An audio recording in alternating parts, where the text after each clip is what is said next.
প্রিয় শিক্ষার্থীরা, জাতীয় বিশ্ববিদ্যালয়ের অনলাইন ক্লাস কার্যক্রমের পদার্থবিজ্ঞান এর প্রথম বর্ষের স্নাতকের তাপগতিবিদ্যা, তাপ ও বিকিরণ কোর্সের পঞ্চম লেকচারে সকলকে স্বাগত জানাচ্ছি।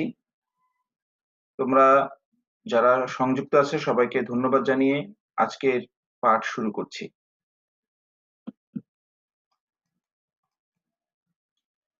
শিক্ষার্থীরা, তোমরা যারা সংযুক্ত আছে তাদের নামের তালিকা এখানে দেয়া আছে।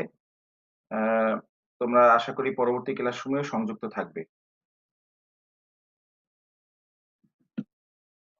শিক্ষার্থীরা, আলোচনার সুবিধার জন্য আজকে যে আজকের পাঠটাকে আমরা এভাবে আলোকসূচি অনুসারে আমরা বিশ্লেষণ করলাম।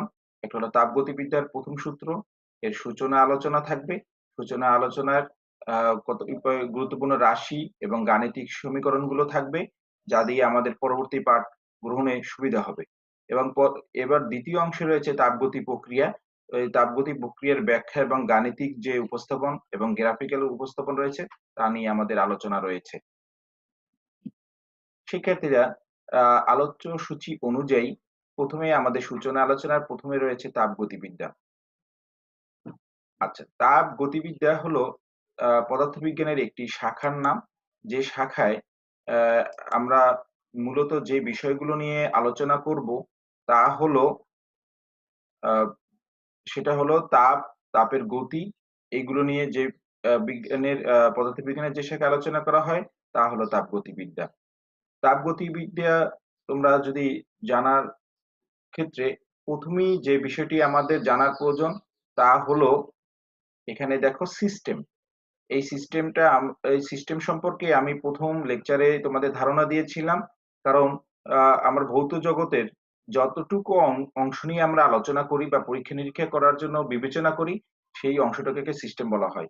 এখানে মনে করো এই যে জায়গাটুকু রয়েছে তোমরা দেখতে পাচ্ছ স্ক্রিনে, এই জায়গাটুকু টোটালটা হলো একটা সিস্টেম। এখন এটুক নিয়ে আমরা পরীক্ষা-নিরীক্ষা করব, অথবা এখানে তাপগতীয় যে স্থানাঙ্কগুলো আছে সেগুলো নিয়ে আমরা আলোচনা করব। এর এর সাথে যেগুলো অংশটা রয়েছে সেটা হলো বেষ্টনী, সীমানা, এবং সীমানার বাহিরে যে অঞ্চলটা চারদিকে থাকে তাকে বলা হয় এর পরিপার্শ্ব। এখন তাপ এখান থেকে আ আ পরিপার্শ্ব থেকে সিস্টেমে আসতে পারে যখন এটা ঠান্ডা হবে, কারণ তাপের প্রবাহ হয় কি উষ্ণ থেকে আ শীতল প্রান্তের দিকে। আবার সিস্টেম যদি উষ্ণ বেশি হয় তাহলে এখান থেকে তাপ এদিকে চলে যেতে পারে। তাহলে এই বিষয়টা আমাদের জানা আছে। এখন তাহলে আমরা কখন তাপগতীয় সিস্টেম বলবো শিক্ষার্থীরা? তাপগতীয় সিস্টেম বলবো যে সিস্টেম, আমরা তো বললাম যে এটা সিস্টেম। এই সিস্টেম তাপগতীয় স্থানাঙ্ক, যা দ্বারা তাপগতিকে ব্যাখ্যা করা হয় এরকমের কিছু রাশি রয়েছে, পদ রয়েছে। এরকম চাপ, আয়তন, তাপমাত্রা, অভ্যন্তরীণ শক্তি। সাধারণভাবে এই ৪ টাকে ধরে রাখি। এই দ্বারা একটা সিস্টেমকে ব্যাখ্যা করা যায়।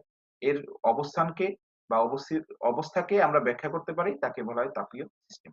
তোমরা নোট করে নাও। আচ্ছা, এরপরে শিক্ষার্থীরা, আর এর সাথে আমাদের চাপ, আয়তন, তাপমাত্রা সম্পর্কে আমাদের পূর্ব ধারণা রয়েছে।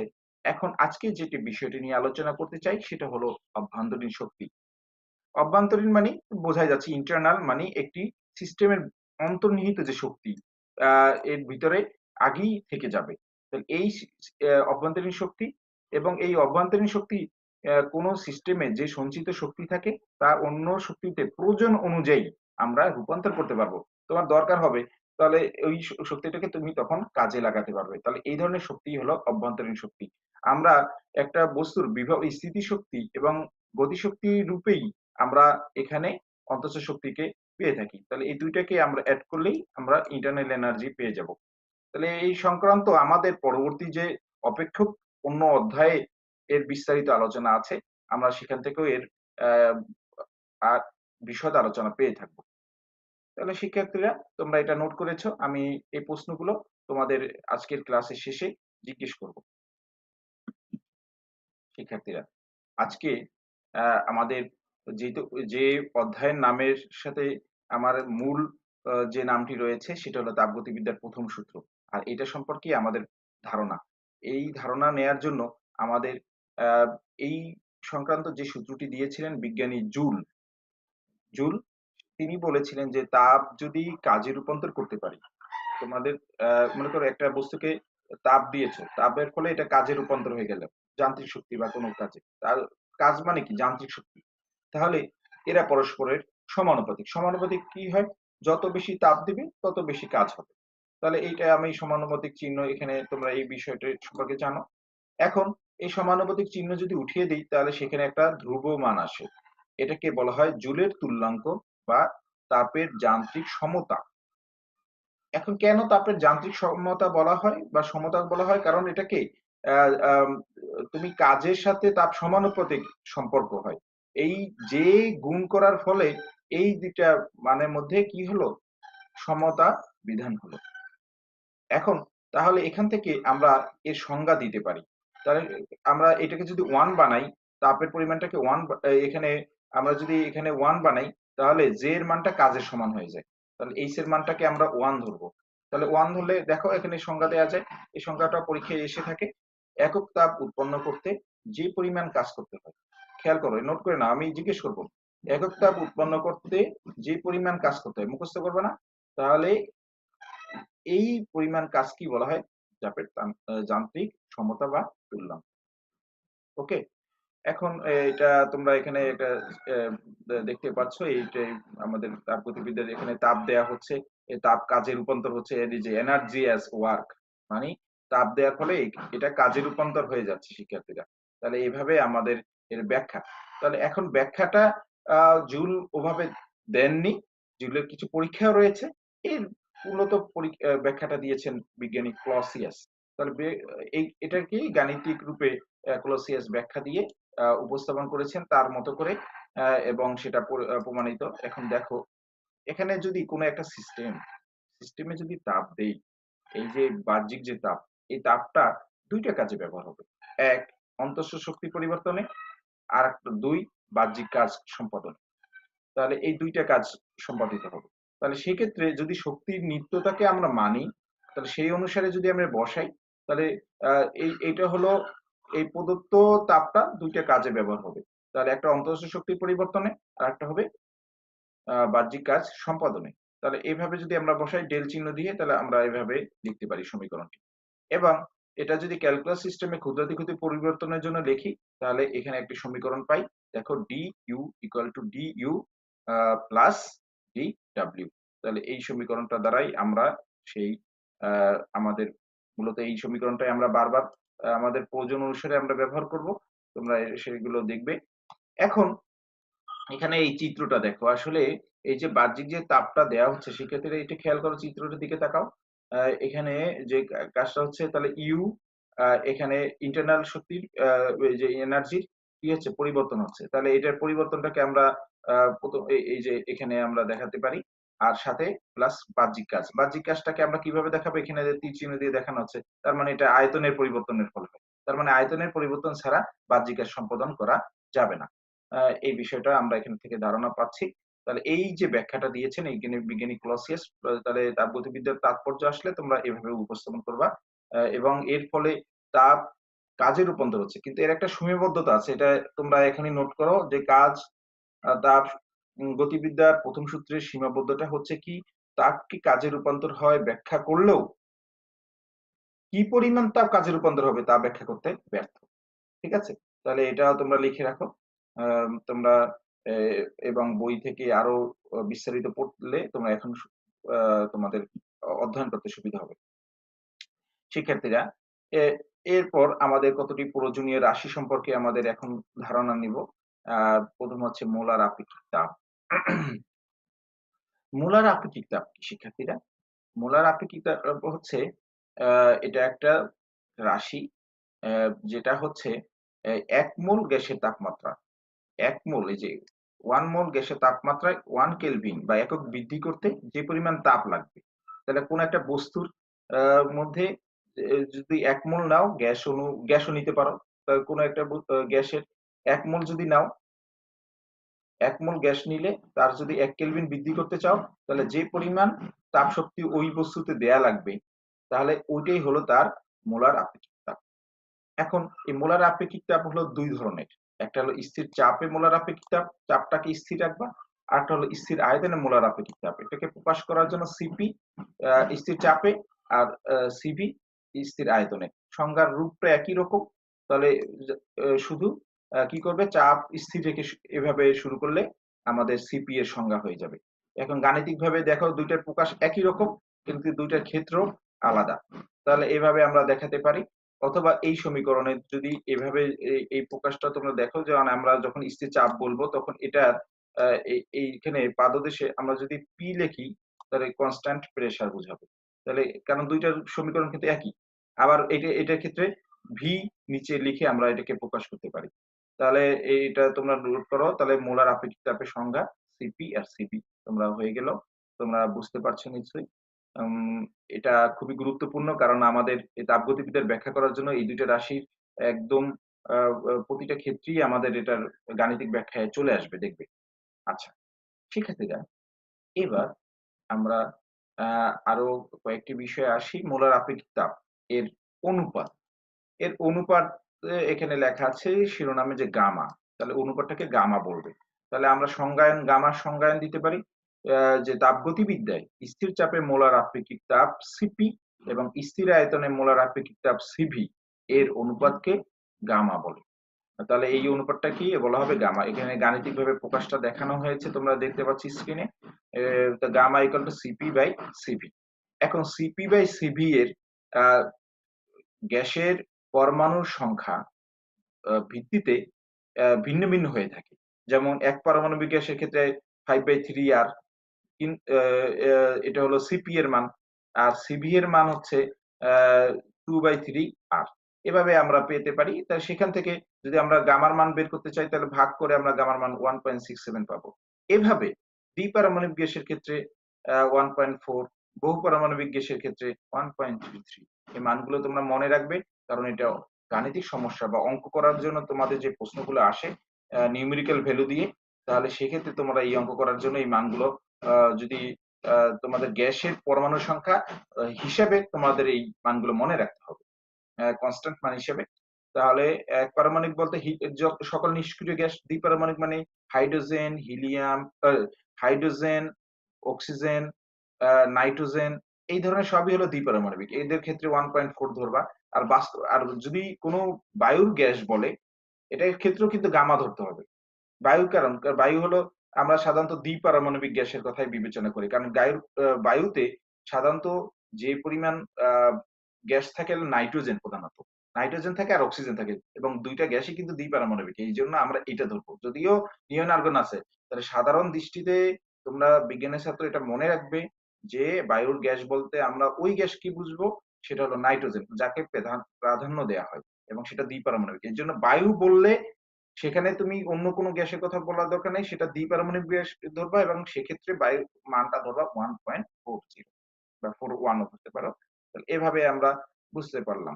তাহলে গুরুত্বপূর্ণ বিষয়। তাহলে গামার তাৎপর্য তো অনেক ব্যাপক, কারণ হচ্ছে এই ক্ষেত্রগুলোতে ব্যাখ্যা করার জন্য গামার মান জানা প্রয়োজন। শিক্ষার্থীরা, মোলার আপেক্ষিক তাপের তুলনা বা পার্থক্য, সেটা একটা গাণিতিক সমীকরণ হয়। আমরা এখানে সাধারণভাবে দেখতে পাচ্ছি। তাহলে এটাকে আমরা এখন উপস্থাপন করব। এখানে দেখো একটা আহ, একটা সিলিন্ডারে তুমি গ্যাস নিয়েছো 1 মোল বা এন মোল গ্যাস নিয়েছো। এখন এই সিলিন্ডারে পিস্টন আছে। তাহলে একটা সিলিন্ডার নাও, একটা সিলিন্ডার নিলাম, এখানে পিস্টন রয়েছে। এখানে এটা পি, এই সিলিন্ডারে যে গ্যাস রয়েছে তাহলে পি চাপে ভি আয়তনে টি তাপমাত্রায়। ঠিক আছে। এখানে আমি তোমাদের সুবিধার্থের জন্য এখানে যদি ইংরেজিতে আছে বিষয়গুলো তোমরা বাংলায় উপস্থাপন করবা, কারণ একই আহ, ভাষাগত ভাবে পরীক্ষা খাতে উপস্থাপন করতে হবে। তাই এক্ষেত্রে আমি তোমাদের মূল দুইটা পয়েন্ট নিব, আর সাথে একটা পয়েন্ট, ভিন্ন একটা পয়েন্ট নিব। এই তিনটা সমীকরণ মাথায় রেখেই কিন্তু এর সমাধান করা যায়, সম্পর্কটা স্থাপন করা যায়। তাহলে প্রথমে তোমরা এইটা প্রথমেও লিখে নিতে পারো যে তাপগতিবিদ্যার প্রথম সূত্র থেকে আমরা জানি DQ equal two DU plus DW. ঠিক আছে, এটা 1 নং সমীকরণ দিয়ে নেবে। তাহলে এটাকে 1 নং সমীকরণ দিবে। তাহলে 1 নং সমীকরণ দেওয়ার পর আমরা দুইটা ক্ষেত্র নিব। একটা হলো স্থির আয়তনে, আরেকটা নেব স্থির চাপে। তাহলে প্রথম লেখো স্থির আয়তনে। তাহলে স্থির আয়তনে যদি নাও তাহলে সিভি এর সম্পর্কটা আমরা এভাবে লিখতে পারি। কিছুক্ষণ আগে আমরা দেখলাম, দেখো ডিকিউ ইকুয়াল টু কি লেখে N CV DT. CV DT যদি হয়ে থাকে তাহলে আমরা স্থির আয়তনের জন্য তোমরা জানো স্থির আয়তনের জন্য ডিভি এর মান কি হয়, 0 হয়। তো ডিভি এর মান যদি 0 হয়, ডিভি এর মান যদি 0 হয় তাহলে কাজের মানও কি 0। তাহলে কাজের মান যদি 0 হয় তাহলে এই তাপগতিবিদ্যার প্রথম সূত্রে যদি মান বসাই দিই তাহলে ডিকিউ এর মান হলো সিভি ডিটি আর ডিডব্লিউ এর মান হলো 0। তাহলে ডিইউ এর মানটা আমরা কি লিখতে পারি, এইটা লিখতে পারি কিনা দেখো। তাহলে এইটা 2 নং সমীকরণে আমরা পেলাম। তাহলে আমরা আহ, এটা পেলাম আর এই সমীকরণটাকে আমরা 1 নম্বর দিয়ে আসলাম। ঠিক আছে, এই তোমরা এইভাবে নোট করো। তাহলে এটা হলো একটা আর এটা হলো 2 নম্বর সমীকরণ। তাহলে ডি এর মানটা সিবিডিটি, এটা মনে রাখবা, অভ্যন্তরীণ শক্তির পরিবর্তন সিবিডিটি এর সমান। আর এন সংখ্যক হলে এন সংখ্যক ধরে নিই, আর 1 মোল যদি নেই গ্যাস তাহলে সেক্ষেত্রে 1 ধরে নিবা, তাহলে এন এর মান 1 হবে। আচ্ছা, এটা হয়ে গেল। তাহলে স্থির চাপের অংশটা হয়ে গেল। এবার দেখো স্থির আয়তনের অংশটা আমরা পেলাম ডিউর মান। আর এবার দেখব স্থির চাপে। তাহলে স্থির চাপের ক্ষেত্রে শিক্ষার্থীরা আমরা এখানে দেখি DQ equal to N CP DT. তাহলে DW equal to PDV equal to N R DT. এটা কিভাবে আসলো? তাহলে আমরা এটা প্রথম এই সমীকরণটা আমরা পেয়ে যাই, কারণ এটা হলো সিপি এর সংজ্ঞা থেকে পাই। কি ঠিক আছে? আচ্ছা, এখন দেখো তাহলে এই ডিকিউর মানটা এখন দেখো এইটা পাবো কোথায়? তাহলে এইটা তো সংজ্ঞা থেকে পেলাম, এইটা কোথা থেকে পাবো? এইটা হচ্ছে দেখো এই সমীকরণটা আইডিয়াল গ্যাসের ক্ষেত্রে আমরা জানি কি পিভি ইকুয়াল টু এনআরটি। তাহলে পিভি ইকুয়াল টু এনআরটি এটাকে যদি আমরা ব্যবকলন করি লিখতে পারি পিডিভি ভিডিপি। এখন যেহেতু চাপ স্থির তো ভিডিপি এটা 0 হয়ে যায়। তাহলে এইটা যদি 0 হয় তাহলে আমরা পিডিবি ইকুয়াল টু এটা কি কাজ, কাজের বদলে আমরা লিখতে পারি আর ডিটি। ঠিক আছে, ক্লিয়ার? আচ্ছা, এখন এটা যদি হয়ে থাকে তাহলে আমরা এখন তাহলে আমরা কয়টা মান পেলাম, আমি এখানে একটা ভিন্ন আহ, এখানে দেখো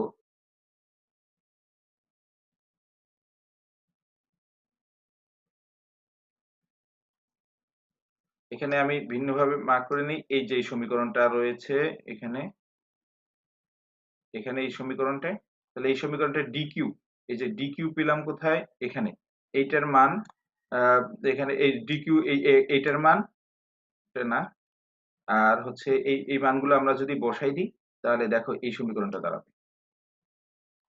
এই সিপিডিটি হলো এই যে দেখো ডিকিউর মান এটা বসালাম আর ডিইউর মান কত, এটা বসালাম। ডিইউর মান হলো সিবিডিটি আর পরের যে এন আর ডিটি এটার মান এখানে আমরা বসাই দিলাম। তাহলে এখানে ডিডব্লিউ এর মান, তাহলে যদি বসাই আমাদের এই যে কাঙ্ক্ষিত সমীকরণটা আমরা পেয়ে যাই, CP equal to CV plus R. খুবই গুরুত্বপূর্ণ, এটা মোলার আপেক্ষিক তাপদ্বয়ের পার্থক্য, এটা আর এর সমান। আর এটা থেকেই প্রমাণিত হয় সিপি এর মান, সিপি এর মান কি থেকে বড় হবে, সিভি এর থেকে বড় হবে, কারণ এটার সাথে আর যোগ করা লাগে, সিভি এর সাথে আর যোগ করলে সিপি এর সমান। তাহলে আমাদের এটা হয়ে গেল, তোমরা নিশ্চয়ই বুঝতে পারছো। এখন আমরা পরবর্তী আরেকটা বিষয়ে আসি। এবার দ্বিতীয় অংশে, আমাদের আলোচনার প্রথম অংশ শেষ করলাম, এখন দ্বিতীয় অংশ। দ্বিতীয় অংশটা হচ্ছে তাপগতীয় প্রক্রিয়া। তাপগতীয় প্রক্রিয়াটা কি? যে প্রক্রিয়ায় কোনো তাপীয় সিস্টেমের তাপগতীয় অপেক্ষক এর নিয়মিত পরিবর্তন ঘটে তাকে তাপগতীয় প্রক্রিয়া বলে। এখন তাপগতীয় অপেক্ষক কোনগুলো?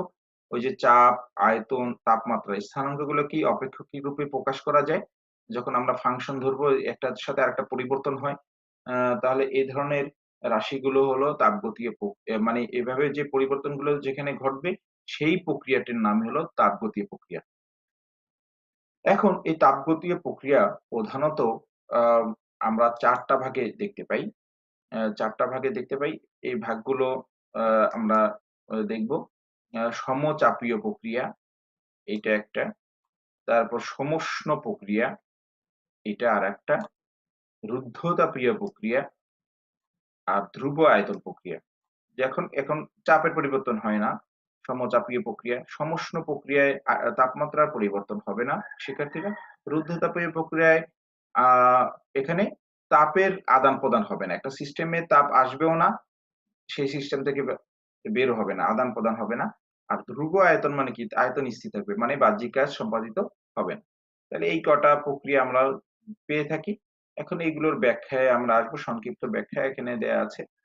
দেখো, প্রথমেই রয়েছে সমচাপীয় প্রক্রিয়া। এখানে একটি সিলিন্ডার তোমরা চিত্র দেখতে পাচ্ছ শিক্ষার্থীরা, খেয়াল করো। এখানে এখানে দেখো, এখানে দেয়া আছে। তাহলে এখানে সমচাপ মানে কি? যে প্রক্রিয়ায় সিস্টেমের চাপ স্থির থাকবে তাকে সমচাপ, আইসোবারিক আইসোবারিক প্রসেস। এখন এই যে আইসোবারিক প্রসেসে এখানে দেখো, এখানে এখানে আমরা এখানের যে ব্যাখ্যাটা দিব, তোমাদের সবকিছু নোট করা দরকার নেই। এখানে যে মূল সারাংশগুলোতে খেয়াল করো, এই জায়গাটা আমি তোমাদের মূলত দেখানোর চেষ্টা করব। এই তাই এখানে দেখো, আমাদের এখান থেকে আমরা পরবর্তী অংশটা এইখানে মাঝখানে এতটুকু তোমাদের প্রয়োজন নাই। তাহলে আমরা একটা যদি গ্যাসের সিলিন্ডার ধরি, সিলিন্ডারের মধ্যে যদি প্রযুক্ত বল F হয়, তাই একক ক্ষেত্রফলের যে প্রযুক্ত বল, এখানে যে ক্ষেত্রফলের উপর যে বল এখানে যদি একটাকে ধাক্কা দেয়, একটা সিলিন্ডারের মধ্যে মনে করো গ্যাস আছে, গ্যাসকে যদি নিচ থেকে ধাক্কা দেয় তাহলে আয়তন কি বেড়ে যাবে না?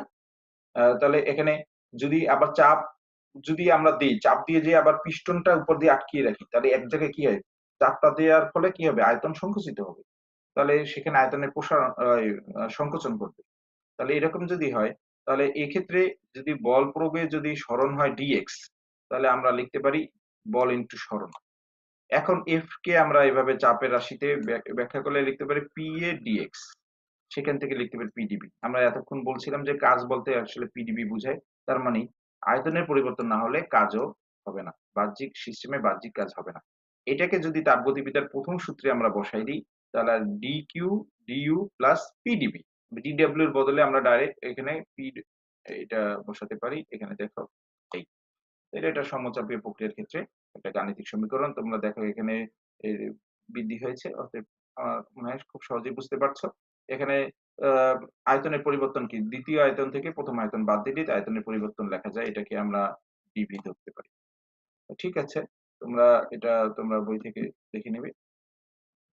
এখন দেখো, আহ পরবর্তী হলো সমষ্ণ প্রক্রিয়া। খুবই গুরুত্বপূর্ণ একটি আহ, আহ, প্রক্রিয়া। কারণ তোমাদের যে মূল আলোচনা, যে আলোচনাগুলো বেশি আসে সেটা হলো সমষ্ণ প্রক্রিয়া এবং রুদ্ধতাপীয় প্রক্রিয়া। এই সমষ্ণ প্রক্রিয়াটা হচ্ছে কি সমানভাবে উষ্ণ। উষ্ণ মানে কি? তাপমাত্রাটা সমান, মানে সিস্টেমের তাপমাত্রা আগেও যা থাকবে এখনো তাই হবে। তাহলে যে তাপগতীয় প্রক্রিয়া সিস্টেমের তাপমাত্রা স্থির থাকে তাকে সমষ্ণ প্রক্রিয়া বলে। তাহলে সমষ্ণ প্রক্রিয়া যদি হয়, আর এটা খেয়াল রাখবা, এই জায়গাটা খুব নোট করো, সবাই খেয়াল করে রাখবা। এই প্রশ্নগুলো আমি করব কিন্তু ক্লাস শেষে, তোমরা নোট করে রাখো যে সমষ্ণ প্রক্রিয়া তাপমাত্রা স্থির থাকে। আর স্থির থাকলে এখানে অন্তঃস্থ শক্তির পরিবর্তন হবে না। তার মানে একটা সিস্টেম আছে, সিস্টেমের মধ্যে যদি তাপমাত্রা স্থির রাখে, ওই সিস্টেমের মধ্যে অন্তঃস্থ শক্তির পরিবর্তন হবে না। এই কারণটা তোমার এখানে লিখতেই হবে। তাহলে এটা যদি হয়, তাহলে অন্তঃস্থ শক্তির পরিবর্তনই যদি না হয়, তার মানে এই ডি এর মানটা তখন আমরা 0 লিখতে পারি। এখানে লেখা আছে ডি এর মানটা 0। তাহলে এটা যদি আমরা বসাই, তাহলে সেক্ষেত্রে আমরা এটা দেখি। তার মানে একটা সিস্টেমে বাহ্যিক যে তাপটা দিছো, তাপমাত্রা যদি স্থির থাকে তাহলে সমস্ত তাপটাই কাজে রূপান্তর হয়। অন্তঃস্থ শক্তির কোনো পরিবর্তন হলো না, কারণ অন্তঃস্থ শক্তি 0 হয়ে গেল। তাহলে আমরা এই মন্তব্যটা করতে পারি যে সমষ্ণ প্রক্রিয়ায় সিস্টেম কর্তৃক কৃত কাজ সিস্টেমে সরবরাহকৃত তাপশক্তির সমান। এখন দেখো, এটা এখান থেকে লিখতে পারি যে এই সিস্টেমে তাহলে আমরা কয়েকটা বৈশিষ্ট্য নিয়ে নেই। বৈশিষ্ট্য দিয়ে তোমরা পার্থক্য করতে পারবা যদি অন্য কোনো প্রক্রিয়ার সাথে পার্থক্য হয়। যে তাপমাত্রা স্থির থাকে, সমানভাবে উষ্ণ, মানে ডিটি শূন্য, অন্তঃস্থ শক্তির পরিবর্তন হয় না। এই আমরা কিছুক্ষণ আলোচনায় চলে আসলাম। এটা একটা ধীর প্রক্রিয়া, খুব স্লোলি ঘটে প্রক্রিয়াটি। আচ্ছা, বয়েলের সূত্র মেনে চলে। বয়েলের সূত্র কি? তাহলে আমাদের বয়েলের সূত্র তোমাদের জানা আছে, স্থির তাপমাত্রায় ঘটে 1/, যত বেশি চাপ তত কম আয়তন গ্যাসের। সেক্ষেত্রে যদি হয় এখানে দেখো একটা গ্রাফ, ২ টা গ্রাফ দেয়া আছে একই রকম। তাহলে এই দেখো ১ম আয়তন, এটা দ্বিতীয় আয়তন। আয়তন বৃদ্ধি পেলে চাপ কি আগের থেকে কমে গেল। চাপ নিচে থেকে ডাউনওয়ার্ড, এবং এটা একটা এরকমের সমষ্ণ রেখা পাওয়া গেল। এটার নাম হলো আইসোথার্ম। এটার নাম কি? সমষ্ণ রেখার ইংরেজি নাম হলো আইসোথার্ম, বা আ সমষ্ণ রেখা কাকে বলে? যদি পরীক্ষায় আসে সমষ্ণ রেখা কি? তাহলে এই সংজ্ঞাটা তোমরা এখনই নোট করে নাও। সমষ্ণ রেখা হচ্ছে পিভি বা পি বনাম ভি লেখচিত্রে, পি বনাম ভি লেখচিত্রে স্থির তাপমাত্রায় আ যে গ্রাফ পাওয়া যায় তাকে সমষ্ণ রেখা বলে বা সমষ্ণ গ্রাফ বলে, বা ইংরেজিতে বলে আইসোথার্ম। কুইজের প্রশ্ন হিসেবে আসতে পারে। তাহলে এই রেখাটাই হয়, তোমরা পাশে চিত্রটা দিয়েও দেখাতে পারো। এইটা হলো সমষ্ণ রেখা। শিক্ষার্থীরা, এবার আসো আরেকটি খুবই গুরুত্বপূর্ণ বিষয়, সেটা হলো রুদ্ধতাপীয় প্রক্রিয়া। রুদ্ধতাপীয় মানে কি? সিস্টেমে তাপের আদান-প্রদান ঘটবে না। তাহলে এই প্রক্রিয়া যদি হয়ে থাকে, তাহলে এই সিস্টেমে যদি আ তাপের আদান-প্রদান না হয়, মানে তুই সিস্টেমে কোনোভাবেই তাপ প্রবেশ করাইতে পারবা না। মানে ডিকিউ এর মান 0 এবার। এই ধারণাগুলো জানি সুস্পষ্ট থাকে, তাহলে তোমাদের পরবর্তী আমাদের যে আলোচনা রয়েছে তা সহজ হবে। তাহলে ডিকিউ এর মান যদি হয়, তাহলে আমরা ডিইউ প্লাস ডিডব্লিউ, তাহলে DW equal two minus DU, এই সমীকরণটা আসে। তোমরা দেখো বুঝতে পারছো কিনা? দেখো এটা লেখো, এখানে মাইনাস ডিইউ। এখন দেখো অভ্যন্তরীণ শক্তিটা মাইনাস হয়ে গেল। এখন তোমার ভিতরে যে শক্তিটা আছে সেটা দিয়েই বাহ্যিক কাজ হইছে। তোমার ঘরে যেটুক মালামাল আছে, সম্পদ আছে, তা দিয়ে তুমি কাজ করছো। তাহলে কি ঘরের সম্পদ কমে যাবে না? সিস্টেমও ওই তাপটা দিয়েই তুমি কাজ করছো। তাহলে কি? তোমার যতটুক সিস্টেমে তাপ ছিল ওই তাপটা দিয়ে বাইরের কাজ হইতো। বাইরে থেকে তুমি আমদানি করো নাই। তাহলে কি হবে? তাহলে রুদ্ধতাপীয় সংকোচনে উষ্ণ হয়, এবং রুদ্ধতাপীয় প্রসারণে সিস্টেম শীতল হয়। এখন তুমি এটা যেহেতু প্রসারণের ব্যাখ্যাটা আমি দিয়েছিলাম, যেহেতু ডিডব্লিউ টা বাহিরে ছিল, সেক্ষেত্রে রুদ্ধতাপীয় প্রসারণে সিস্টেমটা শীতল হয়ে গেল। ঠিক আছে? তাহলে এক্ষেত্রে তোমরা এটা লিখতে পারো, তাহলে রুদ্ধতাপীয় প্রসারণে সিস্টেম শীতল হয় মানে অভ্যন্তরীণ শক্তি হ্রাস পায়, একই কথা। শীতল হওয়া মানে কি? অভ্যন্তরীণ শক্তি হ্রাস পাওয়া। আচ্ছা, এবার তাহলে আমরা এটার বৈশিষ্ট্য ব্যাখ্যা করতে পারি। এটা তাপ স্থির থাকবে। মানে সিস্টেমে তাপের আদান-প্রদান হবে না। এটা লেখো। সিস্টেমে তাপের আদান-প্রদান হয় না। সেটাই হলো অন্তঃস্থ শক্তির পরিবর্তন হয়। এটা অন্তঃস্থ শক্তির পরিবর্তন মানে কি? আ সেখানে কি প্রসারণ হলে ঋণাত্মক, আর সংকোচন হলে আ ধনাত্মক, এরকম লিখতে পারো। দ্রুত প্রক্রিয়া, হঠাৎ করে হয়। এটা তাৎক্ষণিকভাবে হয়ে যাবে। আর বয়েলের সূত্র এখানে মানবে না। আর এটার ক্ষেত্রে দেখো, এই যে গ্রাফটা, উপরের যে গ্রাফটা রয়েছে, এই যে এদিক থেকে এটা হলো সমষ্ণ গ্রাফ। কিন্তু রুদ্ধতাপীয় গ্রাফ এখানে যে গ্রিন কালার করে, এই যে লম্বা করে দেয়া আছে এইটা। তার মানে এটার চেয়ে এটা একটু খাড়া। এই হলো পার্থক্য। এই খাড়ার পরিমাণটা আমরা বের করতে পারবো, পরবর্তী সমীকরণ আছে আমরা গাণিতিকভাবে। তাহলে তোমরা এটা লিখতে পারো, আ যে সমষ্ণ প্রক্রিয়ায় যে গ্রাফ পাবা, রুদ্ধতাপীয় গ্রাফ তার চেয়ে খাড়া। ঠিক আছে? তাহলে এইটা হলো বিষয়। আমরা পরবর্তী আরেকটা বিষয়। এখন আমরা ধ্রুব আয়তনে তো আয়তন স্থির থাকে। সেখানে তো তোমরা জানো বাহ্যিক কাজ হবে না। ধ্রুব আয়তন প্রক্রিয়ায়। এখন আমরা যদি এক নজরে বিষয়গুলোকে আমরা আ সারসংক্ষেপ করতে চাই, তাহলে আমরা এভাবে লিখতে পারি যে সমচাপীয় প্রক্রিয়ায় অ্যা এখানে কি হয়? বাহ্যিক কাজ হবে পিডিবি। সমষ্ণ প্রক্রিয়ায়, কারণ অভ্যন্তরীণ শক্তি, এগুলো আমরা আলোচনা করেছি। আর রুদ্ধতাপীয় প্রক্রিয়ায় সেটা হবে কি? রুদ্ধতাপীয় তাপের আদান-প্রদান হয় না। তাহলে এখানে ডিইউ এর মানটা ঋণাত্মক হবে আ প্রসারণের ক্ষেত্রে। আচ্ছা, ধ্রুব আয়তন প্রক্রিয়ায় বাহ্যিক কাজ 0 হবে। ডিডব্লিউ 0, এটা লিখে নাও। ডিডব্লিউ 0। আর ডিভি 0 হলে ডিডব্লিউ 0। এখন এক নজরে একটা গ্রাফের মাধ্যমে এগুলো সব দেখানো হয়েছে। আমি এখানে তোমরা দেখতে পাচ্ছ। ১ম এ আসো, আম আইসোবারিক, আইসোবারিক প্রক্রিয়া। আইসোবারিক প্রসেসটা কি ছিল বলো তো? আইসোবারিক প্রসেসটা কি ছিল? সমচাপীয়। দেখো, চাপের কোনো এ আয়তন বাড়লো, চাপের কোনো পরিবর্তন হয় নাই। আচ্ছা। তারপর একটা হলো আইসোথার্ম। আইসোথার্ম প্রক্রিয়া কি? এইটা একটু বেশি, আ এখানে দেখো কম ঢালু, কম ঢালু আইসোথার্ম। আইসোথার্ম মানে কি? সমষ্ণ রেখা। তোমাদের বললাম না আইসোথার্ম কি? আচ্ছা। আইসোবার হলো সমচাপীয় রেখা। আর এডি এডিওবেট হচ্ছে কি, এটা কোন রেখাটা, সেটা হলো এটা ওই রেখাটা পাওয়া যায় রুদ্রতাপীয় রেখা, সেটা অপেক্ষাকৃত সমস্যা রেখার চেয়ে দুইটা একই রকম দেখতে, একই রকমের বক্রতা হবে, কিন্তু বেশি খাড়া যেটা হবে সেই খাড়াটা হচ্ছে রুদ্ধতাপীয় রেখা। তো এখানে তুলনা করলে একটা গ্রাফে দেওয়া আছে। আর ধ্রুব আয়তন দেখো, আয়তনের কোনো পরিবর্তন হয় নাই। চাপ চাপ চাপ হচ্ছে, আয়তনের কোনো পরিবর্তন হয় নাই, একই আয়তন রয়ে গেছে। এই ঠিক আছে, তোমরা বিষয়গুলো জানলা। এখন আমাদের প্রশ্ন উত্তর পর্ব। তোমরা ই করো, আমাদের সময় প্রায় শেষের দিকে। তোমরা তোমাদের পক্ষ থেকে কোনো প্রশ্ন থাকলে এই আলোচনার মধ্যে থেকে প্রশ্ন করতে পারো।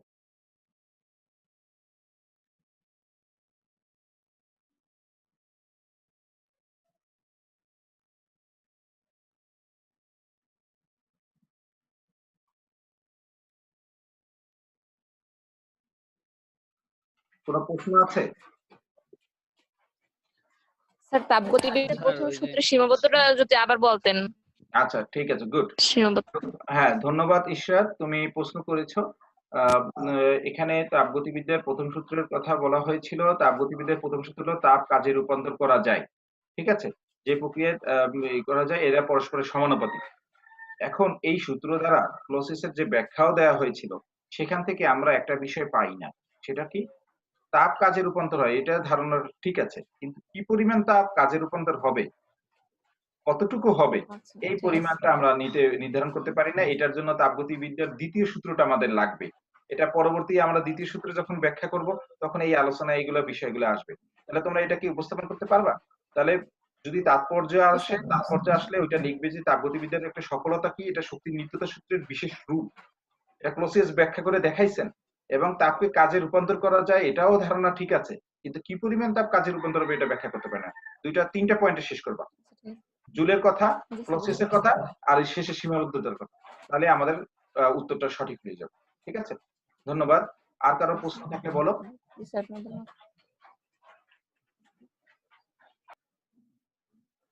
স্যার ওই যে রুদ্রতাপীয় প্রক্রিয়ায় আমরা দেখি যে এনট্রপি স্থির থাকে, এনট্রপিটা কেন স্থির থাকে? আচ্ছা, ইয়ামিন, ধন্যবাদ।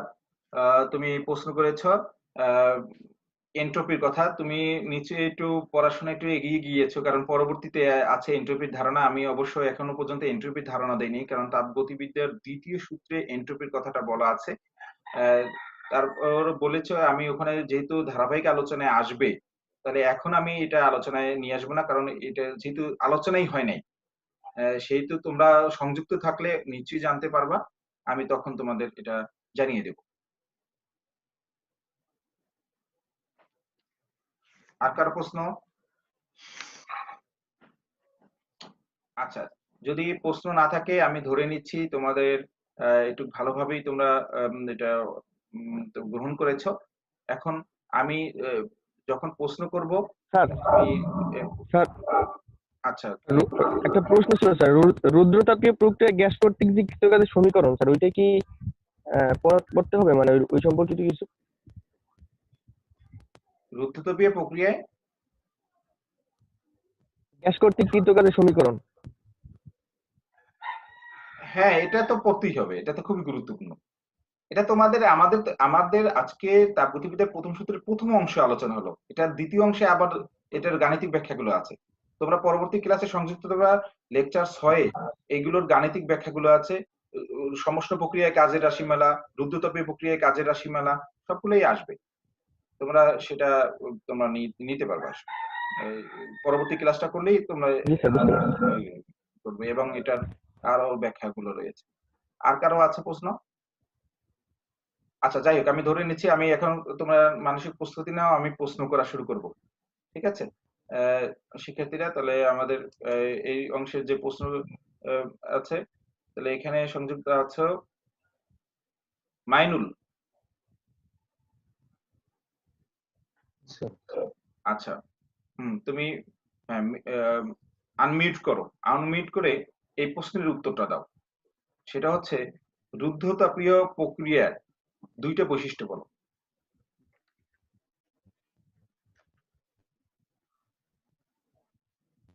শুনতে পাচ্ছ? রুদ্ধতাপীয় প্রক্রিয়ার সংকোচনে, জি স্যার, জি বলো।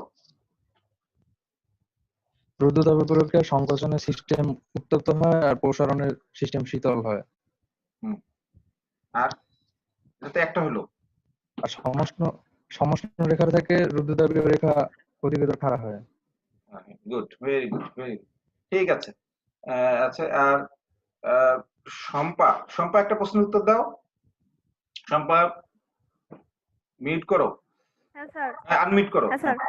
হ্যাঁ, তো তুমি বলো আমরা তাপগতিবিদ্যায় যে প্রথম সূত্রের যে আলোচনা, এটার ব্যাখ্যাটা শক্তির নিত্যতাকে কিভাবে সমর্থন করে? তাপগতিবিদ্যার প্রথম সূত্র শক্তির নিত্যতাকে সমর্থন করে কিভাবে?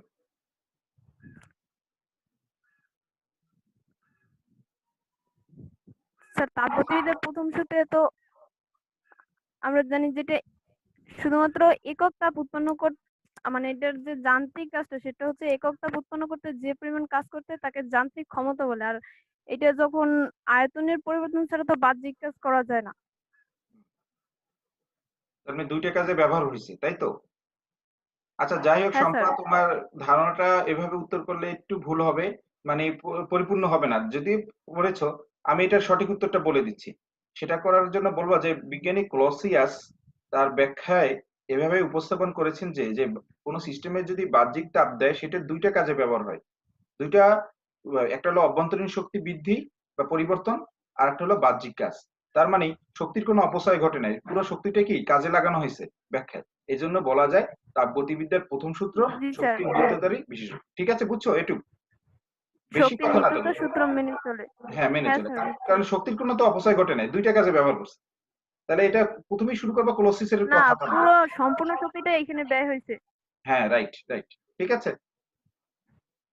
ঠিক আছে, তাহলে হ্যাঁ তোমাদের স্যার বুঝছি। ধন্যবাদ, তোমরা প্রশ্ন করেছো, আমিও তোমাদের প্রশ্ন করলাম। আমরা আরো স্টাডি করবা, তাহলে আরো জানাও, কারণ তোমরা এই লেকচার থেকে সরাসরি আমি প্রশ্ন করেছি, তোমরা উত্তর করতে পারলা, এটা তোমাদের একটা সফলতা। জাতীয় বিশ্ববিদ্যালয়ের এই কার্যক্রমকে আমরা সাধুবাদ জানাই। আমি আজকে ক্লাসটা শেষ করার আগে তোমাদের পরবর্তী বাড়ির কাজ দিয়ে দিচ্ছি, তোমরা নোট করে নাও। এই দুইটা সংজ্ঞা এবং একটা প্রশ্ন, তাপগতিক উৎপাদন সূত্রের ব্যাখ্যা বর্ণনা, এটা পরবর্তী তোমরা ক্লাস শুরু হলে দেখাবা স্যারকে। তোমাদের ধন্যবাদ জানাচ্ছি। তোমরা বাসায় সুস্থ থাকো, স্বাস্থ্যবিধি মেনে তোমরা ভালোভাবেই সুস্থভাবে আবার ক্লাসরুমে ফিরে আসো, এই প্রত্যাশা রেখে আজকের মতো শেষ করছি। ধন্যবাদ সকলকে। ধন্যবাদ।